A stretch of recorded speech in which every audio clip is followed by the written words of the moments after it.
It was a big honour for me जब Sony pictures ने मुझे कहा कि आपको जेमी फॉक्स की आवाज हिंदी में करनी है। एंड मुझे लगा कि आई फेल्ट वेरी गुड कि इन्होंने जितने मेरे काम को एज काल अप्रिशिएट किया, एंड जितने मेरे फैंस हैं बच्चे जो एक्साइटेड थे काल देखकर, आई थिंक उनके लिए this is a natural extension. They will enjoy this Spiderman and they will enjoy hopefully my voice as Max and as Electro in Jamie Foxx's character.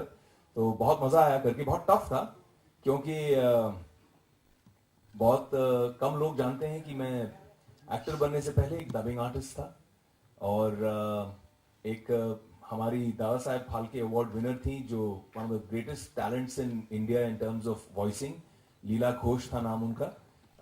वो नहीं रही, पिछले 2 साल पहले वो गुजर गई। वो मेरी गुरु थी और उन्होंने मुझसे काफी अंग्रेजी फिल्मों की हिंदी डबिंग करवाई जब मैं कॉलेज में वो करता था। बहुत सारी ये जो हमारे टीवी सीरियल्स आते थे हिंदी में डब होकर, Santa Barbara, bold and the beautiful, young and the restless, small wonder, Disney hour, ये सब मैं डब किया करता था उस जमाने में। तो मेरे लिए आफ्टर बिकमिंग एन एक्टर ये पहली बार ऐसा एक्सपीरियंस रहा कि किसी और के लिए मैं अपनी आवाज दे रहा हूँ। एंड और चैलेंजिंग इसीलिए रहा क्योंकि कहीं ना कहीं आप नॉर्मली अपने आप को देखते हैं स्क्रीन पर, आप हिंदी में बोल रहे हैं और वो भी हिंदी में बोल रहे हैं कैरेक्टर।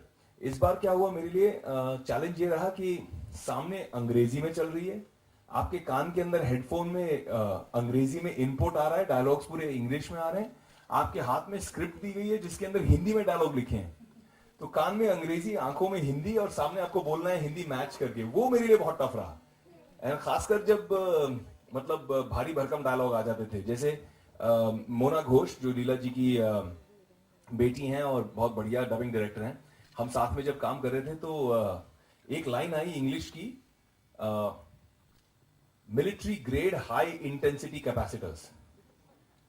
अब मैंने कहा यार इसका हिंदी क्या हो सकता है, military grade high intensity capacitors. तो कहीं ना कहीं हमने उसमें पहले कोशिश की कि चलो हाई इंटेंसिटी, उच्च तीव्रता के कैपेसिटर, लेकिन बाद में कैपेसिटर तो लाना ही था अंग्रेजी में। तो ये सारे चैलेंजेस थे और बहुत सारे मतलब ऐसे फनी इंसिडेंट्स हुए जहां पे हम फंस जाते थे, यार अब इसका हिंदी क्या किया जाए। एंड हिंदी भी इतनी अगर भारी हिंदी हो तो जो देखने वाला है बेचारा उसको भी समझ में नहीं आए, तो वो कहीं ना कहीं हमको बैलेंस आउट करना पड़ा। फिर दूसरी चीज है कि जब आप विजुअली देखते हैं, इंग्लिश में सेंटेंस है, तो इंग्लिश में अगर उसने फॉर एग्जाम्पल एक शब्द दिया है ब्रेकिंग, तो उसमें ब आ जाता है, तो एक लिप ओपन और क्लोज होता है। तो बहुत कम लोग ये जानते हैं कि उसके साथ में फिर आप हिंदी के स्क्रिप्ट को लेकर उस ओपन और क्लोज माउथ को